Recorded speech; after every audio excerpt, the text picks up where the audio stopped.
தினம் தினமும்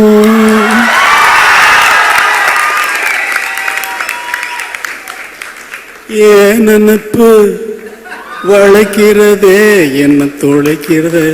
ஏண்டா இந்த உலகத்தில் வந்து பிறந்தோம்னு தினம் தினமும் ஏன் நினைப்பு என்னையே வளைக்குதே என்னையே துளைக்குதேன்னு நான் பாடுறேன். அவ்வளோதான். அதை வந்து தினம் தினமும் ஓ நினைப்புன்னு கதாநாயகிக்கு போட்டாச்சு. வெற்றிமாறன் வந்து இல்லை சார் உங்கள் வாய்ஸ் வேணும்னாரு. அப்புறம் அவருக்குன்னு ஒரு பாட்டு மனசில் ஒரு மாதிரியா இருக்கு அப்படின்னு சொல்லி போட்டேன். மனசுல ஒரு மாதிரியா இருக்கு. அமைதியா கேளுங்க. மனசுல ஒரு மாதிரியா இருக்கு